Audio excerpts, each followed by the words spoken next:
You know, Citizens Against Recidivism, Inc. has a motto that says, stopping the revolving door. And it reminds me of a book by Michelle Alexander about the new Jim Crow.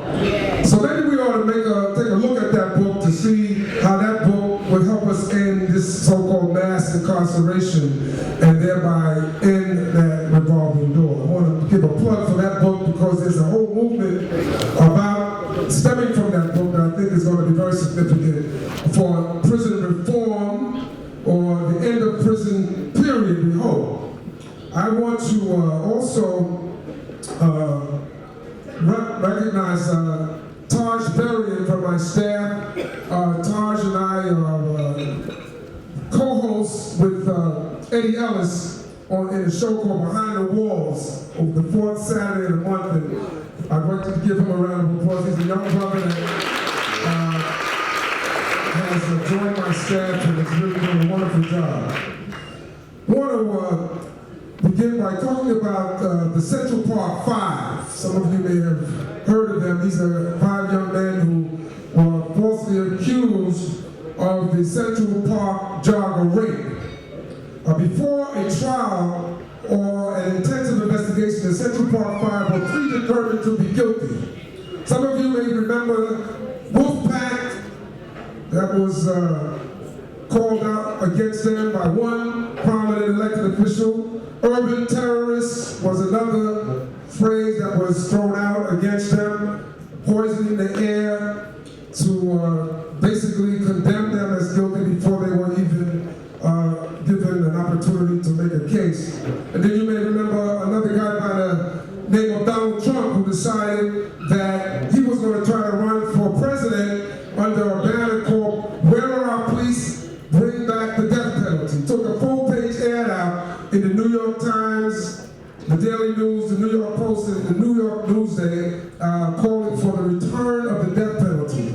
Lo and behold, thank God for the legal expertise of Mike Warren and for the legal expertise of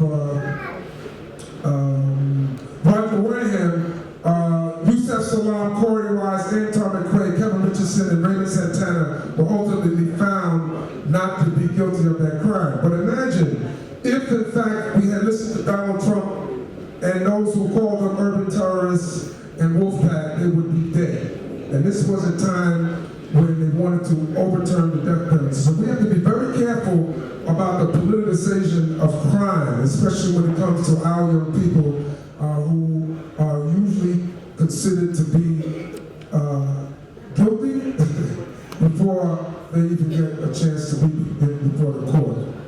And so are tens of thousands stopped and frisked every day. Stopped, why? What have they done wrong? The record suggests that it's merely because they are young men who are not white. The work I do, like the work you do at Citizens Against Recidivism, it's all about providing everyone more and better opportunity. As I write in my letter for your celebration journal, sometimes each of us have need of a second chance. No matter who you are, we all make errors or do things we regret. I know that I have, and there are probably a few in this room for whom this does not apply. It's true for some who are homeless and living on the street, and you can also be governor, and it's still true. Color or wealth don't exempt you from needing to be forgiven, from needing to be helped to start over. Because of human nature, you could be Bill Clinton or Herman Cain and still have need for a second or third or fourth or fifth chance. Not everyone is willing to help people who don't do well at the beginning. Too frequently, such failure is seen as a critical character flaw or attributed to one's race or religion or because one is unwilling to learn. Lots of times when this happens, even after someone has atoned for their error and done the time, determined to be just, sentenced for their offense, punishment doesn't end. Unable to get training or to find work, hounded by police,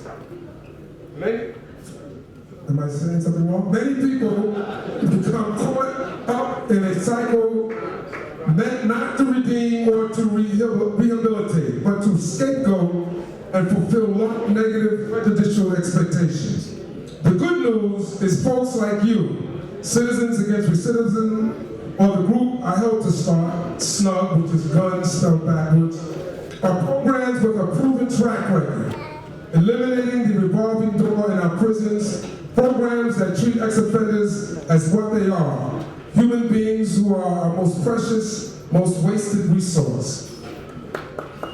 No doubt about it. We already know what it takes to help someone get on their feet to become all that they can be. This makes the bad news Governor Cuomo, Mayor Bloomberg, and others think that it's more important to give the richest people in the world a tax break than it is to save funding for SNUG or Citizens Against Recidivism, or free buses for families to visit their incarcerated loved ones, or Head Start, or senior centers, or better public housing, or public schools, or anything else. So I've come here tonight partly to congratulate you and your honorees for all you do that makes such a difference, but also to ask you a favor. Please contact lawmakers and the governor. Please contact your lawmakers and the governor. Tell them what matters most, that we have to keep the millionaire's tax. So we can save programs that help the 99% instead of giving more luxuries to the super rich. Thank you for all you've done, and thank you in advance for helping out now.